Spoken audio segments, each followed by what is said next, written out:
Kenya is a nation in the midst of rapid transformation. The East African country has a growing population of more than 40 million people and one of the fastest developing economies on the continent.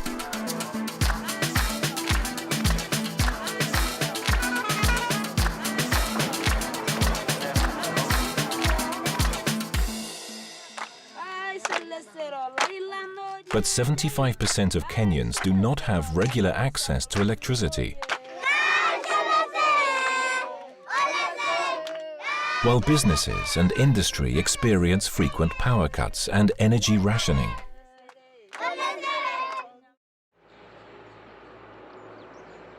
Some people here are looking towards the rugged terrain of the Great Rift Valley for solutions to Kenya's pressing energy needs. The volcanic rift cuts a 2,000-kilometer-long incision through East Africa.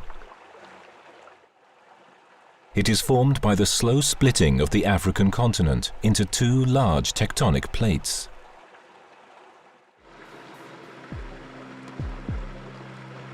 The rift brings the heat of the Earth's core closer to the surface, which manifests itself in the numerous hot water springs and steam fumaroles found all along the rift. It is this geothermal energy that Kenyans believe can provide a large part of the energy they need. Now we're in Olkaria, and this is where we have the geothermal power plants, the biggest plant in Africa. Kenya is a pioneer and a leader in Africa when it comes to geothermal energy. The Olkaria 2 geothermal power plant produces up to 105 megawatts of electricity and sends it to the national grid. Nearby are Olkaria 1, the first geothermal power station ever built in Africa, and Olkaria 3. Geophysicists like Anna Warimu Mwangi keep track of the hot water and steam deep under the ground. Around Olkaria, we use several geophysical methods to try and find places where there's the geothermal resource. Finally, when we do data analysis and interpretation, where we can locate the wells for drilling for steam to be connected to the power plants. Highly pressurized steam comes out of 20 wells and is directed through a system of pipes towards 3 turbines. This system can generate electricity non-stop at near full capacity, a feat difficult to achieve with other renewable energy sources which are reliant on certain weather conditions. Combined, the 3 Olkaria geothermal power plants generate about 200 megawatts, or 17% of the electricity produced in Kenya. Geothermal practitioners from all over East Africa have come to learn from Kenya's experience as part of the activities of the United Nations University Geothermal Training Program.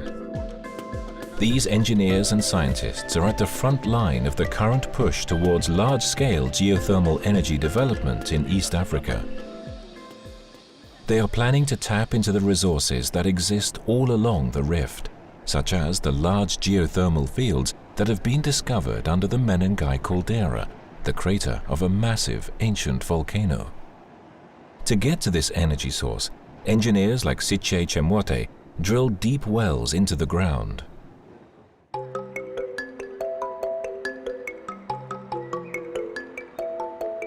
Actually, at the moment, we are just accelerating the development of geothermal.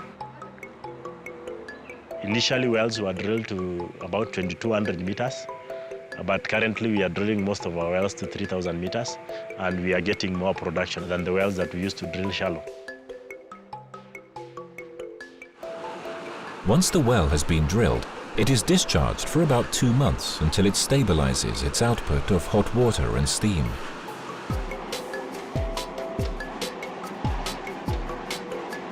Geothermal reservoir scientists like Janet Jalagat Suai analyze the temperature and pressure of the well and determine how much electricity they will be able to get out of it. The average geothermal well in this area produces about 5 megawatts, and some can produce considerably more. It feels good for me that I'm part of the team which is gearing to generating up to 5,000 megawatts by 2030. Kenya's policymakers have set ambitious development goals for 2030 so that everybody here can satisfy their current and future energy needs. We need a lot of energy, that is power for driving our economy, to boost our development. It's in the big vision of having Kenya have enough energy to drive its economy. The big vision is to increase geothermal energy production by 25 times over the next couple of decades, ultimately accounting for about 30% of Kenya's targeted energy mix in 2030.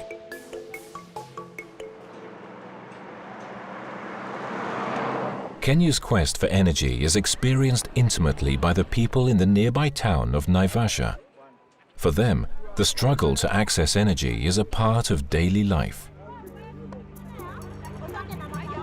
Lacking sufficient energy sources, people consume charcoal, which is often produced by chopping down nearby protected forests, like those at the Hell's Gate National Park.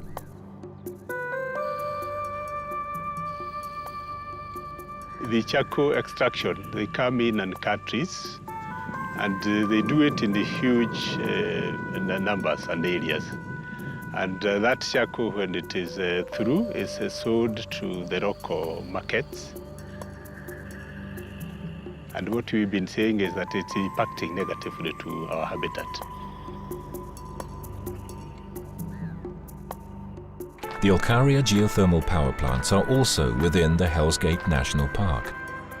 Their ecological footprint is minimal when compared to the extraction and exploitation of fossil fuels, nuclear power, or large hydroelectric dams. Nonetheless, the deployment of geothermal infrastructure does put some pressure at a local level on the environment and communities living near geothermal energy projects. The network of pipes and roads disturbs the free movement of animals, while drilling requires the use of large quantities of water. This is sometimes taken from places already overexploited for other human uses, like Lake Naivasha, a wetland of global significance, which is protected because of its bird life.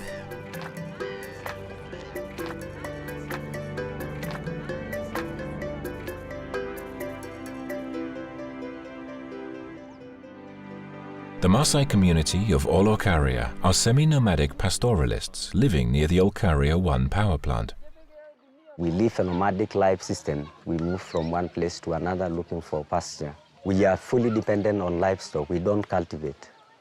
Because of the pipeline network crossing from one corner of the locality to the other, that denies the access of animals to certain areas. There is air pollution.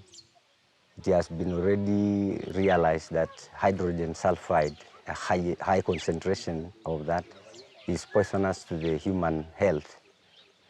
So there are a lot of fear psychologically in the minds of the community, because this awareness has been raised. The power plant operators consider the current emissions of hydrogen sulfate to be safe. But ultimately, the solution is to capture this gas, something that geothermal plants in some countries are already required to do. There are also other ways to mitigate the environmental impacts of geothermal energy. In Kenya, the area surrounding geothermal wells is restored and reforested after drilling. Newer geothermal power plants, such as Olkaria 2, produce less noise and their emissions are better controlled. This power plant also re-injects the byproduct geothermal water into the ground. The best way is to re-inject it back into the reservoir that can be heated back, and we can possibly use it back after a certain period of time. As geothermal energy projects develop in the countries along the Rift Valley in order to provide the thousands of megawatts envisioned, it is imperative that all measures are taken to minimize environmental impacts, so as to achieve the full potential of geothermal as a clean energy source.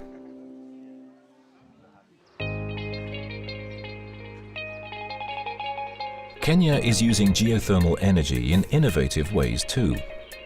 The Oserian flower farm has about 200 hectares of greenhouses, producing up to 1 million flowers a day. At 2,000 meters of altitude, this area can get very cold. So 50 hectares of rose-producing greenhouses are kept warm by circulating hot geothermal water through pipes. They also use part of the carbon dioxide produced along with the geothermal steam to enrich the environment of the greenhouse, which results in more flowers, which are also of better quality and take less time to bloom. It all comes from a single geothermal well, which is also used to produce 2.5 megawatts of electricity. This is enough energy to power this massive operation. We believe we have over 7,000 megawatts electrical. Beyond the importance of geothermal technologies and infrastructure, the development of this renewable energy source depends on people. At the annual course organized in Kenya by the UN University Geothermal Training Program, African experts build their capacity to further develop this energy source in their home countries. If you want to have a serious development, you cannot only do it through consultants. You have to know yourself what you're doing. That's a key thing to a real success in geothermal development. Taking the training here to the countries themselves has allowed us to make a much larger effort in this and really help these countries to build their own capacity. From its base in Iceland, the UN University Geothermal Training Program has been training scientists and engineers from Africa and numerous developing countries for more than 30 years, taking advantage of Iceland's cutting-edge knowledge and long history of using this energy source. Kenyans trained under this program are now leading the way on geothermal energy development in the Great African Rift Valley. We are increasing capacity. The industry is becoming bigger. There are many fields that we are exploring now. It is now upon us, the Kenyans, to train also other people.